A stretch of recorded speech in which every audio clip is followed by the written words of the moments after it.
অভিনেত্ৰী নন্দিনী কাশ্যপ ইতিমধ্যে যদিও আৰক্ষীৰ জিম্মাত আছে কিন্তু বহু প্ৰশ্নৰ উত্থাপন হৈছে ইয়াৰ সমান্তৰালকৈ ডিচিপিগৰাকীয়ে ট্ৰেফিকৰ ডিচিপিগৰাকীয়ে দিয়া সংবাদমেলক লৈ ৰাইজৰ প্ৰশ্ন আছে যান বাহন শাখাৰ আৰক্ষীয়ে কৰা কামক লৈ ৰাইজৰ প্ৰশ্ন আছে তাৰ সমান্তৰালকৈ সেইগৰাকী অভিনেত্ৰীয়ে ইটোৰ পাছত সিটো মিছা কথা কোৱাক লৈ ৰাইজৰ প্ৰশ্ন আছে যে প্ৰতিবাৰে তেওঁ এবাৰ ক'লে যে তেওঁ OC গৰাকীক ফোন কৰিছিল কিন্তু OC গৰাকীৰ ফোনত কোনো ফোন অহা নাছিল দিছপুৰ থানাৰ ভাৰপ্ৰাপ্ত বিষয়াগৰাকীলৈ ফোন কৰি গোটেই বিষয়টো অৱগত কৰা বুলি তেওঁ কেমেৰাৰ আগত আহি ক'লে সাংবাদিকৰ কিন্তু সেয়া মিছা কিন্তু আটাইতকৈ গুৰুত্বপূৰ্ণ এটা প্ৰসংগ ইয়াত উত্থাপন হৈছে যিটো প্ৰশ্নৰ উত্থাপন হোৱা প্ৰশ্নটোৰ উত্তৰ ইতিমধ্যে এটা সৰু বাক্যৰে উত্তৰটো দি থলে ডিচিপি গৰাকীয়ে প্ৰথমে মই প্ৰসংগটোলৈ যোৱাৰ পূৰ্বে মই দেখুৱাই ল'ব বিচাৰিছোঁ এইখন স্কুটি সামিউল হকে যিখন স্কুটি চলাই গৈছিল স্কুটিখনৰ এইটো অৱস্থা ইয়াত সন্মুখ ভাগ নাই একো বস্তু নাই মাত্ৰ চকাটো আছে সন্মুখ ভাগত বেটাৰী তাৰ নাই তাৰ কভাৰ একো নাই তাৰ সকলো বস্তু চুৰচুময় হৈ গ'ল আৰু এক প্ৰকাৰ গুৰি হোৱাৰ দৰে পৰ্যায় এই যে সামিউল হকৰ স্কুটিখন আৰু এই স্কুটিখনক গুৰি কৰিছিল মোৰ সন্মুখত থকা এইখন যিখন বলেৰো নিউজ এই বলেৰো নিউজখন যিখনৰ গৰাকী আছিল সেই গৰাকী অভিনেত্ৰী দুয়োখনৰ অৱস্থা দেখুৱাইছো আৰু দুয়োখন বাহনৰ অৱস্থা দেখুৱাৰ পিছত মই এটা প্ৰশ্ন ৰাইজৰ বাবে আসলতে উত্থাপন কৰিব বিচাৰিছো এই যেটো পৰ্যায় এই পৰ্যায়টোত থকাৰ পিছত দুয়োখন বাহন যেতিয়া থানাত আছিল সেইখন সময়ছোৱাত এই বাহনখন লৈ যুৱতীগৰাকী যেতিয়া পিছদিনা থানালৈ আহিছিল এই বাহনখনক তেওঁলোকে তাৎক্ষণিকভাৱে দিছপুৰৰ যি যান বাহন শাখাৰ আৰক্ষী আছে তেওঁলোকে কিন্তু MVI কৰি সেই দিনাই গটাই দি দিছিল সামিউল হক চিকিৎসালয়ত সামিউল হকৰ স্কুটিৰ অৱস্থা হেয়া এই বাহনখনৰ অৱস্থা এয়া বলেৰোৰ বনেট বেকা হৈ গৈছে ইয়াত এতিয়াও তেজৰ চেকুৰা লাগি আছে তেনে পৰ্যায়ত ইমান কি তাৎক্ষণিকভাৱে গাড়ীখন যুৱতীগৰাকীক এৰি দিয়াৰ প্ৰয়োজন আছিল হয় সৰকাৰি নীতিমতে এটো এটা কথা যে ক'ব লাগিব যে যেতিয়া এজন লোকৰ এনে ধৰণৰ ভেহিকলৰ ক্ষেত্ৰত MVI ৰিপৰ্ট দৰকাৰ হয় এটা অনলাইন সফটৱেৰ আছে সফটৱেৰ যিখন আসলতে ৰিকুইশন সেই ৰিকুইশনখন ফটো সৈতে সাবমিট কৰিব লাগে আৰু সেয়া চাই তেওঁলোকে তাৰ ওপৰত ৰিপৰ্ট দিব পাৰে কিন্তু প্ৰসংগটো হ'ল যে যদিহে বাহনখনৰ এই অৱস্থা লোকজন হস্পিটালত তেওঁ স্কুটিখন চুৰচুমৈ তেনে অৱস্থাত ইমান সোনকালে ৰিকুইশন পঠাই তেওঁ গাড়ীখন ৰিলিজ কৰি দিয়াৰ প্ৰয়োজন কিয় অনুভৱ কৰিছিল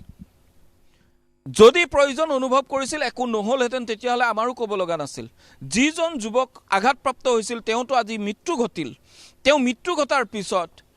এই কথাটো আজি মৃত্যু যে ঘটিব পাৰে তেওঁ যে তেনেকুৱা অৱস্থা অতি বেয়া এই কথাবিলাকৰ খবৰ লবলৈ সেই সময় যিকেইজন আৰক্ষী বিষয়াই আজি গোটেই সামগ্ৰিকভাৱে ব্যৱস্থাটোক বদনামি কৰিলে সেই আৰক্ষী বিষয়াকেইজনে এই গোটেই কথাখিনি অনুমান কৰিব পাৰিব লাগিছিল নে নালাগে এজন আৰক্ষী বিষয়া হৈ তেওঁ গোটেই ব্যৱস্থাটোক তেওঁ শীৰ্ষ আৰক্ষী বিষয়াক এই কথাখিনি জনোৱা হোৱা নাছিল যিমান দূৰ আমি গম পাওঁ শীৰ্ষ আৰক্ষী বিষয়াই নাজানে তেনে ধৰণৰ এটা ঘটনাৰ কথা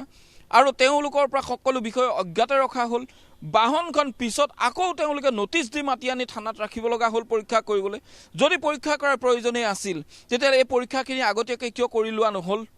ৰাজ ড্ৰাইভিঙৰ সেকশন বহুৱাই থোৱা হ'ল কিন্তু ৰাজ ড্ৰাইভিঙৰ কাৰণে গাড়ীখনৰ যেটোখিনি পৰীক্ষা কৰিবলৈ আজি ফৰেনসিক মতা হ'ল সেয়া আগতে কিয় কৰিব পৰা নগল নে আজিৰ তাৰিখত যেজন যুৱকৰ মৃত্যু হ'ল মৃত্যু হোৱাৰ পিছতহে প্ৰয়োজন অনুভৱ হৈছে নেকি যে গাড়ীখনৰ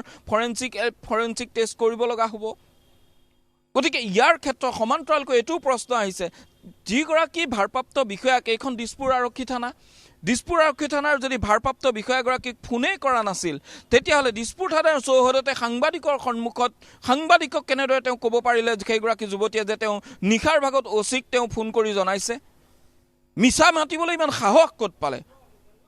যদি তেওঁ ভাৰপ্ৰাপ্ত বিষয়াগৰাকীক ফোন কৰা নাই কিন্তু যিমান দূৰ আমাৰ হাতত তথ্য আছে আৰক্ষীয়ে গোটেই বিষয়টো পুংখানুপুংখভাৱে চাইছে কিন্তু দুয়োগৰাকী ভাৰপ্ৰাপ্ত বিষয়া ইয়াত ভাৰপ্ৰাপ্ত বিষয়া দুগৰাকী থাকে আৰু দুয়োগৰাকী ভাৰপ্ৰাপ্ত বিষয়াৰ ফোনতেই কিন্তু ফোন অহা নাছিল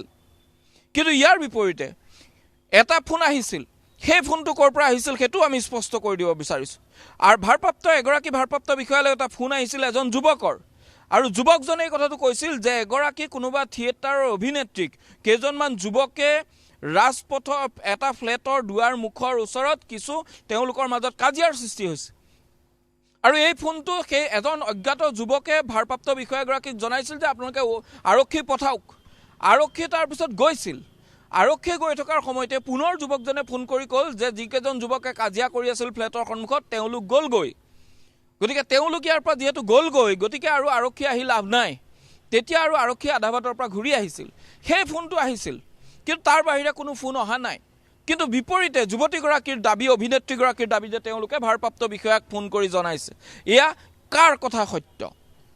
দুয়োটা পক্ষই ইতিমধ্যে আৰক্ষী চালিজাৰি চাইছে আৰু ইয়াৰ সমান্তৰালকৈ কোনো অধিবক্তাৰ বুদ্ধিমতে আচলতে আৰক্ষীৰ ওপৰত দোষটো জাপি দিবলৈ এই অভিনেত্ৰীগৰাকীয়ে চেষ্টা কৰিছে নেকি সেইটো এটা গুৰুত্বপূৰ্ণ প্ৰসংগ কিন্তু সকলো যিয়ে নহওক কিন্তু ইয়াত ভুল কেইজনমান আৰক্ষীৰ আছে সেইটো নিশ্চিত এই স্কুটিখন ইয়ালৈ নিজে অহা নাই এই ভগা স্কুটিখন ইয়ালৈ কোনোবা আৰক্ষী বিষয়াই আনিছে তেওঁলোকে এখন যেতিয়া ইয়ালৈ আনিলে তেওঁলোকে থানাত থকা স্কুটিখনটো নেদেখাকৈ থকা নাছিল গতিকে তাৰ পিছত অধিবক্তাৰ ভাষ্য শুনিয়েই আৰক্ষীক ফচাবলৈ ব্যৱস্থা কৰক বা যিয়ে নকৰক অভিনেত্ৰীগৰাকীয়ে কিন্তু চকুৰ সন্মুখত থকা যি দুটা তথ্য প্ৰমাণ এই গাড়ীখন আৰু স্কুটিখন ইয়াৰ পিছত তেওঁলোকে লোৱা সিদ্ধান্তটো নিশ্চয় ভুল বুলি ক'ব লাগিব ইমান কোনো জৰুৰী নাছিল যে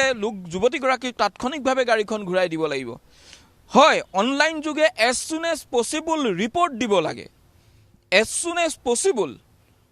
তাত কোৱা নাই যে তাত যিটো ছফ্টৱেৰ আছে ছফ্টৱেৰৰ যিখিনি লিমিটেশ্যন তেওঁলোকক বান্ধি দিয়া হৈছে যান বাহন শাখাৰ আৰক্ষীকে হওক বা গোটেই ছিষ্টেমটোত জড়িত যিসকল লোক তেওঁলোকৰ ক্ষেত্ৰত তাত কিন্তু উল্লেখ কৰা আছে এজ সুন এজ পচিবল তাত কথাটো কোৱা হোৱা নাই যে তেওঁলোকে সেইটো ইমানটো সময়ৰ ভিতৰত দিব লাগিব তেতিয়াহ'লে গাড়ীখন সেই 24 ঘণ্টাটো সম্পূৰ্ণ হোৱাৰ পূৰ্বেই গাড়ীখন দিয়া হ'ল কিয় এই প্ৰশ্নটোৰ উত্তৰ কিন্তু আজি ডিচিপি গৰাকীক সোধা হৈছিল কি ডিচিপি গৰাকীয়ে ক'লে যে তেওঁলোকৰ এটা সিস্টেম আছে সিস্টেমত আপলোড কৰি দিয়া হ'ল গতিকে আপলোড কৰি দিয়াৰ লগে লগে এমভিআই ৰিপৰ্টটো দিলে আৰু এমভিআই ৰিপৰ্টটো দি দিয়াৰ কাৰণে দি দিয়া হ'ল কিন্তু এমভিআই ৰিপৰ্টটো তাৎক্ষণিকভাৱে বিচাৰি লোৱা হ'ল ইয়াৰ সমান্তৰালকৈ আৰু এটা প্ৰশ্ন আহে এই গাড়ীখন এমভিআই যিগৰাকীয়ে ৰিপৰ্ট দিছিল এই গাড়ীখন তেওঁ পৰীক্ষা কৰিছিলে নে নাই এই গাড়ীখনৰ যিটো ডেমেজৰ ভেৰিফিকেশ্যন হ'ব লাগে ফটো চাই আৰক্ষীয়ে আপলোড কৰা যিকেইখন ফটো সেই ফটো চাই আচলতে এমভিআই গৰাকীয়ে ৰিপৰ্ট দিলে নেকি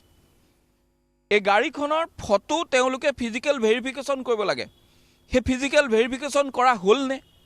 যদি কৰিছিলে সেই বিষয়াজন কোন এটো এটা ডাঙৰ প্ৰশ্ন তেওঁ কি ভেৰিফিকেশ্যন কৰি তাৎক্ষণিকভাৱে তেওঁ এই গাড়ীখনৰ এমভিআই ৰিপৰ্ট দিলে কিন্তু এই স্কুটিখনৰ এমভিআই ৰিপৰ্ট তেওঁ কিন্তু নিদিলে অৰ্থাৎ এই হস্পিটেলত থকা এই স্কুটিখনৰ গৰাকীজনৰ স্কুটিখনৰ দৰকাৰ নাই আৰু সেইটো কাৰণে তেওঁক কোনো ধৰণৰ তেওঁক আচলতে এমভিআই ৰিপৰ্টটো দিয়া নহ'ল কিন্তু এইগৰাকী অভিনেত্ৰী আৰু গতিকে তেওঁৰ গাড়ীখন দামী যি কাৰণত তেওঁ ভেৰিফিকেশ্যন ৰিপৰ্ট তাৎক্ষণিকভাৱে এমভিআই দি দিলে এটোৱে নেকি তাৰ উত্তৰ এটোৱে নেকি তাৰ কাৰণ যে ধনী হ'লে তাৎক্ষণিকভাৱে ৰিপৰ্ট পাব দুখীয়া হ'লে নাপাব নে কথাবোৰ তেনেধৰণৰ নেকি কি প্ৰয়োজন হ'ল এমভিআই কেনেধৰণে পৰীক্ষা কৰিলে তাৎক্ষণিকভাৱে পৰীক্ষা কৰি ৰিপৰ্ট দিয়া এমভিআইজন কোন এই প্ৰশ্নটোৰ উত্তৰ কিন্তু সমান্তৰালকৈ সকলোৰে জনাৰ ইতিমধ্যে উৎসুকতা বাঢ়িছে সকলোৱে সেয়ে সামাজিক মাধ্যমত এই বিষয়বিলাক উত্থাপন কৰিছে